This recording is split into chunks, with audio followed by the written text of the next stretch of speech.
E, pô, tu é um cara importantíssimo aí na questão da educação. Eu e o Otávio conversando e relembrando aquele papel que tu e alguns empresários tiveram de assumir o Gonzaga, pois foi de uma grandiosidade, não só empresarial, mas também social, né? O papel que vocês conseguem cumprindo até hoje, né? Fazem 20 anos já que tu assumiu o Gonzaga, não foi, Carlos? Sim, foi uma mudança de vida bastante radical. Eu era professor de matemática e física, né?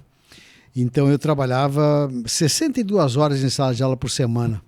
Eu vivia numa sala de aula o tempo todo. Fazia a gestão do meu curso numa sala de aula. Naquela época a gente tinha por volta de 3.000 alunos entre Pelotas e Rio Grande.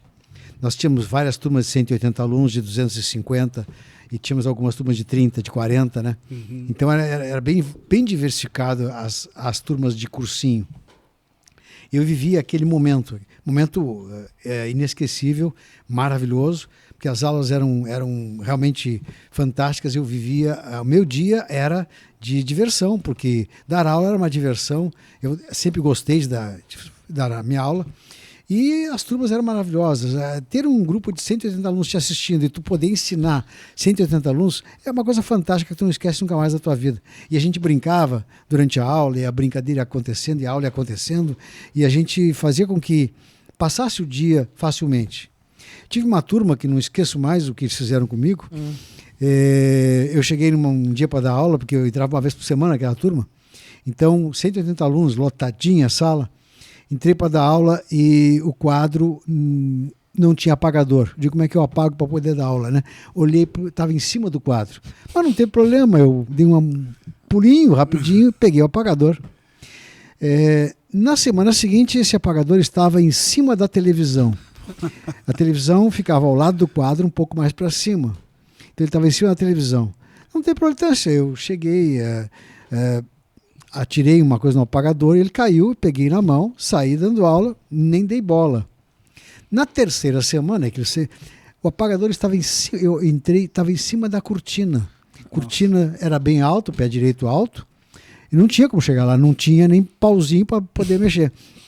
Então, o que eu tive que fazer?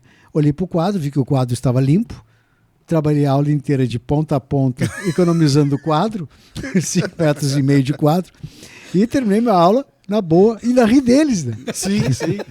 Na semana seguinte, já era a quarta semana, e a brincadeira andando.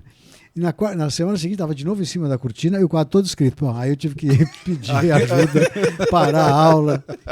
Então, essa era a brincadeira. E a gente tinha essas brincadeiras na sala de aula, e essas brincadeiras muito saudáveis e agradáveis de poder andar, né? E eles aprendiam, era bacana. A gente ensinar matemática, física para esse pessoal é muito bacana. No pré-vestibular, né? Pré-vestibular. E hoje é importante, assim, como tu chega nos lugares, o pessoal ainda lembra de ti, que fosse o único que ensinasse matemática para eles. Então, isso é bastante compensador e realizador. Uhum. Então, na prática, foi uma época muito boa. E eu larguei tudo isso e caí no Gonzaga. Então, de uma hora para outra, eu de 62 horas de aula por semana, eu virei 0 aula por semana, não dei mais nada. Nunca mais deu aula? Não, eu voltei no ano seguinte a dar aula, mas aí só em uma turma. Tá. Mas a mudança foi radical. O pessoal me chamava de louco. Como é que tu vai fazer uma coisa dessas, tio? Tu tá saindo com tudo, tu tens uma realização profissional, tu tens uma história, tu tens um patrimônio, de repente tu vai cair lá, tu vai quebrar. Mas o que move a gente na educação não é o que vai ganhar, o que vai perder. É o ideal de fazer educação. Uhum. Então, foi muito difícil fazer com que o Gonzaga se reestruturasse. Porque fechar portas é muito fácil, é só ir fechando. Mas abrir as portas, criar nova cultura é muito complicado. Imagina. A criação de uma nova cultura educacional é algo assim que a gente fez lá dentro do colégio, mas fizemos de uma forma muito lerda, muito lenta, e hoje a gente está com uma cultura bastante forte lá dentro, qualquer um percebe a cultura organizacional, que ela é bastante preponderante, bastante organizada, mas cada uma daquelas pessoas que ali está junto nessa parte diretiva foi tirada da sala de aula. Então foi uma experiência que foi feita com aquela pessoa, que era professora de geografia, virou supervisora. A outra era professora de química, virou coordenadora. A outra era professora de 4º ano, virou coordenadora. E assim a gente foi fazendo, E foi criando uma nova cultura, uma nova técnica. Vamos fazer diferente. A gente não tinha nada. Porque as grandes redes de educação, elas já têm tudo pré-escrito. Sim. Função, tu faz tal coisa, fulano faz tal coisa, o outro ciclano faz tal coisa. Nós começamos sem saber o que fazer. Então nós não tínhamos nada.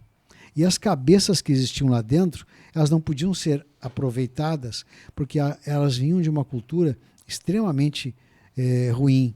Ruim no sentido coletivo, né? Sim. E então a gente teve que começar do zero, com uma cultura nova. Então essa foi a opção que eu fiz. Quer dizer, vamos começar uma cultura zero e vamos... e deu certo. Graças a Deus deu certo. Hoje temos uma cultura organizacional bastante saudável. Todos tocam para o mesmo lado. Não tem a discrepância, não tem cada um indo para um lado, não tem eu quero ser melhor que o outro. Não. Uhum. Nós temos uma participação coletiva bastante forte, solidária. Se um tiver um problema, tem 10 para ajudar. Uhum. Então a gente tem uma cultura de trabalho que muita gente gostaria de estar lá. Então Sim. o que nós mais temos hoje é professores de outras escolas querendo trabalhar lá. Então a gente nos procura, nos pedem emprego, nos pedem para trocar de escola, porque lá, dizem eles, é muito agradável trabalhar. Uhum. Porque nós trabalhamos em equipe, nós somos uma equipe de trabalho. O porteiro, a recepcionista, a faxineira da manutenção, o pessoal de corredor, todos têm o mesmo padrão de trabalho. Basicamente, o que ocorre? Tudo parte da seguinte premissa. Em educação, a gente ensina muito com a voz, com a boca, mas este aprendizado é muito pequeno. O que nós mais ensinamos mesmo é com o nosso próprio exemplo. Então, o exemplo, a maneira como nós tratamos as pessoas é que faz com que as pessoas nos tratem também. Então, se eu quero que alguém me respeite, eu preciso primeiramente respeitar esse alguém. Seja de 5 anos, ou seja de 10 anos ou de 20 anos. Eu preciso respeitar toda a situação, respeitar completamente. Claro. Então, hoje nós temos um ambiente extremamente saudável lá dentro. Nós temos a diversidade de gênero habitando tranquilamente, sem a menor discriminação. Uhum. Nós temos uma tranquilidade de lidar com isso. Discriminação, nós temos a realidade de raças, de credos, e não temos ninguém contestando ninguém. Nós temos como disse um pai ainda para mim essa semana, tem a pessoa que vem com o uniforme rasgado e a que vem com o uniforme bem passado a ferro, e eles convivem bem e não está bem para todo mundo. Um ambiente pacificado. Um ambiente pacificado. Que legal. Então, este é o ambiente, eu ouço dos pais o relato que eles fazem. Por exemplo, na semana passada, tivemos um casal levando 2 filhos para lá, um para o 3º ano e um para a educação infantil. E eles me explicaram, nós estávamos no Cristal tomando um café, quando chegaram 2 ônibus do Gonzaga, estavam indo para Porto Alegre. Pela educação dos alunos e pelo respeito que eles demonstraram, estou trazendo meus filhos para cá. Pô, que legal. Essa observação eu ouvi, só que a gente ouve isso de várias formas. Sim. A gente ouve dos pais que estão lá, agradecendo pela maneira que está sendo conduzido. A gente ouve de pessoas que estão chegando lá. Então isso é muito agradável, muito realizador hoje ouvir uma coisa dessa. Isso é bacana. Porque mais importante do que ter um profissional bem sucedido é ser um profissional humano. Sim. Que possa habitar a sociedade de uma forma fraterna, solidária e humanizada. Porque nós estamos cansados de pessoas que passam por cima dos outros, de pessoas que tratam os outros mal. Essa não é a realidade do ser humano. Nós temos outras virtudes que a gente tem que cada vez mais cultivar. Uhum. E isso é que a gente procura fazer dentro do colégio, e isso que a gente faz com que realmente aconteça. É o nosso grande sonho. É aquela realização profissional de a gente poder ver adultos convivendo numa sociedade fraterna, solidária. Sim. E o resultado também acontece, porque eles cada vez são mais estudiosos, não porque são obrigados a estudar, mas porque eles estudam naturalmente, eles estão estimulados a estudar. Sim. Não se obriga uma pessoa a fazer alguma coisa, a gente estimula. Se a pessoa não tiver estímulo, não é o ambiente dela, ela acaba caindo fora. Sim. Então a gente estimula o estudo. Esse estudo hoje é rotineiro. Nós temos uma média bimestral das turmas que a gente acompanha ano a ano, e ela está crescendo, quer dizer, há um crescimento da média bimestral, o que significa... Da média das notas. A média das notas, o que significa que eles estão estudando cada vez mais, porque ninguém facilita a vida deles. Né? Nós temos um material didático hoje que casou perfeitamente com a escola, de modo que o aluno ele tem tema semanalmente no portal, ele habituou a estudar semanalmente, ele tem tema, são 10 questões bem produzidas, como se fosse uma prova, de cada uma das matérias por semana. Nossa, então não tem saída. bastante. Se não fizer. Isso vale nota também? Sim, sim. Ah, tu quer, além da prova, tu quer nota também. Não tem importância, é só fazer os temas. Só que se ele fizer todos os temas do bimestre, Ele vai sair bem. ele vai sair bem. Que é Não há a grande mistério. dificuldade na minha vida, eu não vou chamar acadêmica, mas eu tinha muita dificuldade de fazer o dever de casa. Sempre tive dificuldade. Porque eu tinha outros interesses, né? A escola para mim era uma coisa muito de convívio social, assim, mas eu tinha bastante convívio social fora. Só que eu sempre poderia ter saído melhor, porque eu não fazia o trabalho de casa. Mas eu acho que na época se colocava uma coisa assim, tipo como se fosse um castigo. Entende? Tu tem que fazer porque não sei o que, porque é sofrido estudar, tem que fazer. E quem não fazia era castigado, e nota o Plínio botava, lá no Plínio não, mas a professora botava na folha espelho, ia pro Plínio. Então aquilo, como tu tá dizendo, assim, tu tava falando, eu tava me lembrando, parecia uma obrigação, e parecia que tinha eu sentia como se eu tivesse o dever de resistir, entende? Não, é uma questão natural. A nossa organização lá hoje, ela torna o trabalho de casa natural e rotineira. Por quê? Porque o material didático é dividido em módulos. Uhum. São, ao todo, 24 módulos no ano, quando existem 40 semanas de aula. Cada módulo é para uma semana de aula. Então, eu tenho 24 módulos, 40 semanas eu tenho.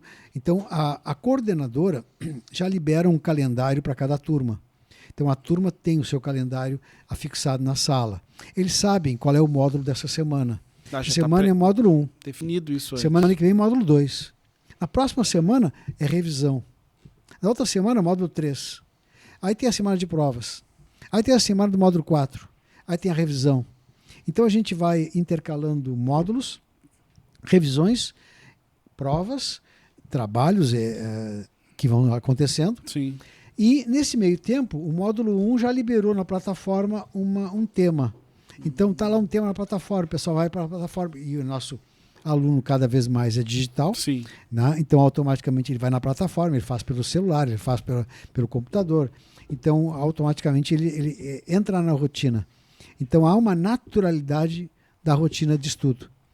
E isso foi bacana que a gente começou isso em 2020, na pandemia.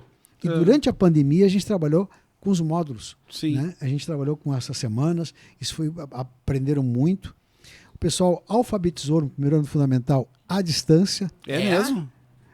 À distância. Tanto é que no primeiro ano do nosso trabalho, que foi a pandemia 2020, com esse material, e esse material é usado por mais 800 e poucas escolas no Brasil inteiro, muito mais no Rio, Ceará, Nordeste. No Sul, nós somos a primeira escola a usar esse material.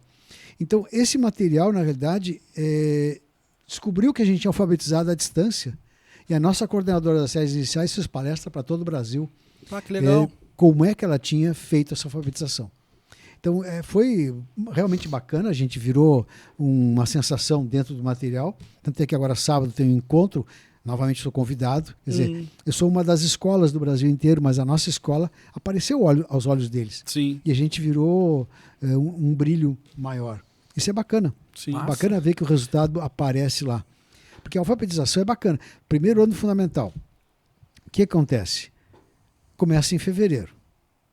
Eu digo para os pais que se matriculam lá no primeiro ano fundamental: no Dia das Mães, teu filho está te escrevendo bilhete. Elas duvidam. E é sempre verdade. E então E mesmo. é verdade. E para quem é pai, é Dia das sempre Mães, que é chocante. início de maio, já tem o bilhete do filho escrito à mão por ele.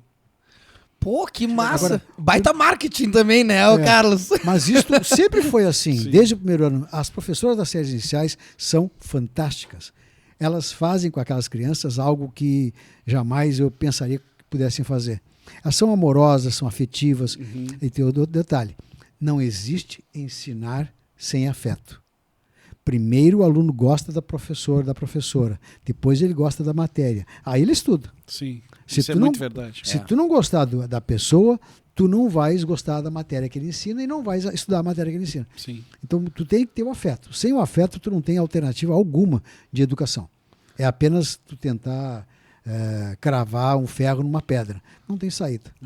Não vai dar. É força contra a força. pessoa resiste, né? Exato, é a resistência. É. Ô, Carlos, vamos tentar construir uma linha do tempo aí nessa